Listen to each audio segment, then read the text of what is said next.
When we look at our worldview as human beings, as two-leggeds, we say we're all connected. We're all part of that environment. And it's necessary to get First Nations people, Indigenous peoples, at all decision-making tables.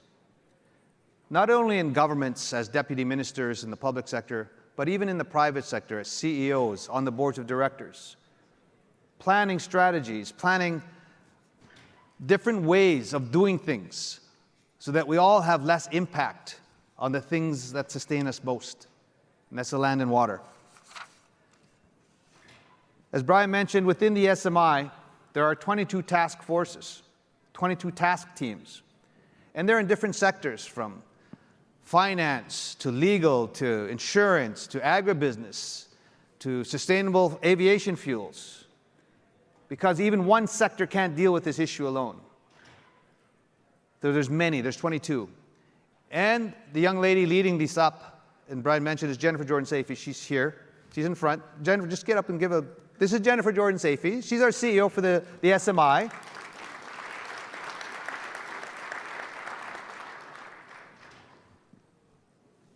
And we've said constantly that if these global CEOs, there's over 200 of them, can come together in a good way, in putting their smartest and their brightest people and their energy and efforts together, that we can have an impact globally in a meaningful way.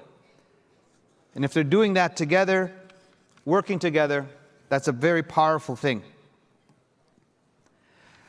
We now see even the investments, we call it the Natural Capital Investment Alliance within the SMI. And it's mobilizing private capital monies, if you will, for investments that protect and restore nature and biodiversity. Some of you that work in this space will talk about these things like net zero by 2050, the target, the goal that's been set, 30 by 30 by 2030, protecting the biodiversity, restoring things that have been degraded, 30%, or even keeping the drive for 1.5 degrees alive. Some of you will not, oh, I remember, I hear that, whether it's from the Paris Accord or from the Biodiversity Conference in Montreal. Keeping the Earth's global temperature not to rise above 1.5. All of those things are talked about through the SMI and the task teams. I want to mention as well that after 7 years as the Assembly of First Nations National Chief, I didn't seek re-election in 2021.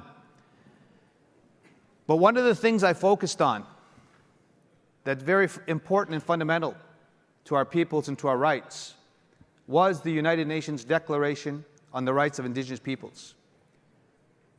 That was adopted in 2007 by the United Nations. There's 144 countries that voted yes in favor of it, 11 abstentions, 4 opposed. Canada, Australia, New Zealand, and the USA were opposed to in 2007. But through many years of advocacy and pushing the right buttons globally, these nation states changed their minds. And so for Canada, they endorsed it in 2010, but more enthusiastically in 2016. So they've adopted the declaration without qualification. And that's important, not only for Indigenous peoples in Canada, but Indigenous peoples throughout the world. It recognized our right to self-determination, our own languages, our own lands, our own laws, our own people, and our own identifiable forms of government. And that right is so important when it comes to looking at the balance between the environment and the economy. Seeking to always balance, to find that sweet spot between the environment and the economy. That right to self-determination, very important. And in Canada, we heard this saying, oh, there's duty to consult and accommodate now, when big projects are coming into our territories. And now within the declaration, there's these lines called free, prior, and informed consent. Powerful statements. So it's not just within the United Nations Declaration.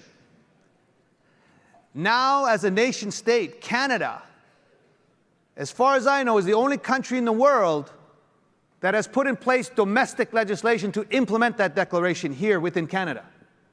And that's very powerful. Because what use is this declaration globally if you don't have domestic law to really enact it, to give it teeth, to give it force? And we say we put a little golden arrow within that declaration, or that piece of law in Canada. That little golden arrow we put in there is in preambular paragraph number 9. The doctrine of terra nullius, the doctrine of discovery, are illegal racist doctrines. So that's there now. That's important for us as Indigenous peoples. And we, yeah, give a shout out. That's important because that land is so precious to our peoples. And now that it's there, it achieved royal assent in June 21st of 2020. We use that free, prior, and informed consent clause as a way and as a tool to bring governments and industry to our tables. So to all the CEOs and the chairmen of the board in the room, through different sectors, whether it be forestry, mining, to whatever it is, we've always had this message. Before you try to build anything, build a respectful relationship with the Indigenous peoples first. Involvement and inclusion. And yeah, go beyond diversity, equity, inclusion dialogues. Go beyond corporate social responsibilities. Go beyond the ESG dialogues that have to be in place now. And yes, impact benefit agreements are important. But now equity ownership, equity inclusion are there now.